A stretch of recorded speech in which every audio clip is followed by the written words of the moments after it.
Baik, Om Swastiastu. Satu. Kami dari kelompok 5. Di sini kami akan mempresentasikan hasil observasi kami ke kantor Kejaksaan Negeri Buleleng mengenai kasus korupsi. Sebelumnya izinkan kami memperkenalkan diri masing-masing. Nama saya Kadek Dwi Artikasari dengan NIM 2312021206. Tuh, rekan saya silakan memperkenalkan diri masing-masing. Baik, perkenalkan nama saya Nimadi Lustari dengan NIM 2312021093. Baik, perkenalkan nama saya Kadek Emi Agustini dengan NIM 2311031095. Saya Loa Estirini dengan NIM 2306091022. Untuk mempersingkat waktu, kami akan memulai presentasi kami.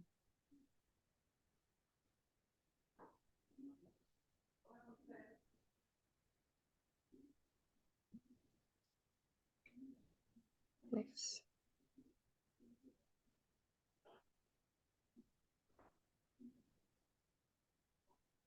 Next.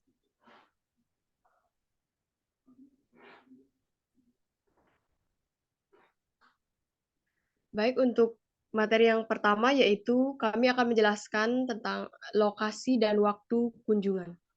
Lokasi yang kami lakukan yaitu di kantor Kejaksaan Negeri Buleleng, Jalan Dewi Sartika nomor 23, Kaliuntu, Kecamatan Buleleng, Kabupaten Buleleng.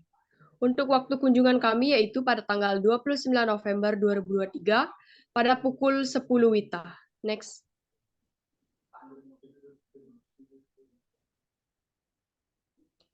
Selanjutnya saya akan menjelaskan tentang apa itu korupsi.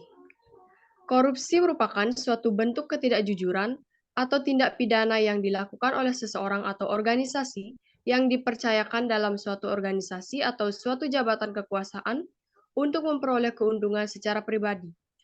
Adapun pasal yang ditetapkan untuk pelaku korupsi yaitu pasal 603 KUHP. Korupsi terjadi karena disebabkan oleh adanya penyalahgunaan wewenang dan jabatan yang dimiliki oleh pejabat atau pegawai demi kepentingan pribadi dengan mengatasnamakan pribadi atau keluarga, sanak saudara, dan teman. Dalam agama Hindu, korupsi merupakan tindakan yang sangat dilarang, di mana dalam agama Hindu kita diajarkan nilai-nilai Trikaya Parisuda yaitu wacika, artinya berkata baik, manacika artinya berpikir yang baik, dan kayika, yaitu berbuat yang baik. Selain tiga hal tersebut, ada juga 9 integritas nilai yang harus diperhatikan dan dipertanggungjawabkan. Adapun dari nilai-nilai tersebut yaitu jujur, peduli, mandiri, tanggung jawab, disiplin, kerja keras, sederhana, berani, dan adil. Jadi, kesembilan nilai tersebut harus kita lakukan atau terapkan dalam kehidupan sehari-hari sebagai umat beragama Hindu ataupun kita sebagai mahasiswa. Adapun contoh korupsi yang mungkin tidak kita sadari selama ini, misalnya saat telah masuk kelas. Ini merupakan suatu tindakan telat masuk kelas. Ini merupakan suatu tindakan korupsi waktu. Dan banyak lagi tindakan korupsi yang mungkin tidak kita sadari. Dan itulah hubungan korupsi dengan ajaran agama Hindu. Untuk materi selanjutnya akan dijelaskan oleh rekan saya. Baik, di sini saya akan melanjutkan materi yang selanjutnya, yaitu jenis-jenis korupsi dan faktor penyebab seorang melakukan korupsi. Adapun 7 jenis korupsi, yang pertama itu merugikan keuangan negara, yang kedua suap menyuap, yang ketiga penggelapan dana jabatan, yang keempat pemerasan, yang kelima perbuatan curang, yang keenam benturan kepentingan dalam pengadaan, yang ketujuh itu ada gratifikasi. Adapun penyebab seseorang melakukan tindakan korupsi, itu ada beberapa faktor yang menyebabkan, yaitu keserakahan, kesempatan, kebutuhan, dan pengungkapan, di mana faktor-faktor tersebut dikelompokkan ke dalam faktor eksternal dan juga faktor internal. Adapun faktor internalnya itu faktor internal yang datang dari diri individu atau dari diri sendiri. Di mana faktor ini terdiri dari dua aspek perilaku, yaitu individu dan sosial. Aspek perilaku individu meliputi sifat tamak atau rakus manusia, moral yang kurang kuat, dan gaya hidup yang konsumtif. Sementara aspek sosial yang dapat terjadi karena dorongan dari keluarga. Yang kedua itu ada faktor eksternal. Faktor eksternal merupakan faktor korupsi yang datang dari luar. Faktor ini meliputi aspek ekonomi, di mana aspek ekonomi yang menjadi faktor penyebab korupsi adalah pendapatan yang tidak mencukupi. Yang ketiga itu ada aspek politisi, di mana aspek politisi yang menjadi faktor penyebab korupsi seperti kepentingan politisi meraih dan mempertahankan kekuasaannya.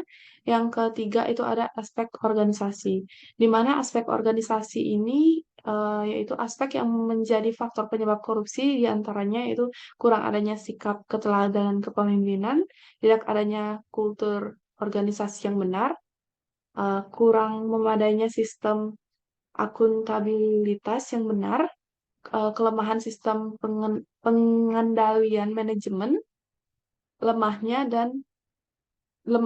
pengawasan. Materi selanjutnya akan dijelaskan oleh rekan saya.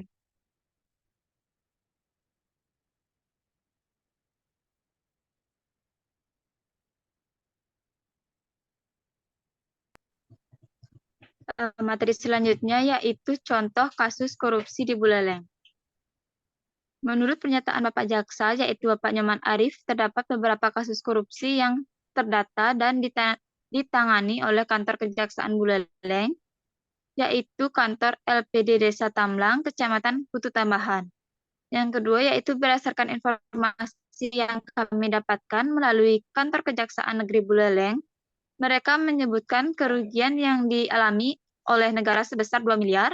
Yang ketiga yaitu uang tersebut merupakan tabungan dari ribuan milik nasabah dari LPD Tamblang itu sendiri. Dan juga untuk kas desa adat Tamblang yang jumlahnya mencapai sekitar 600 juta. Dana tersebut disalahgunakan oleh mantan ketua LPD Desa Adat Tamblang, yakni KR, untuk kepentingan pribadinya. Next.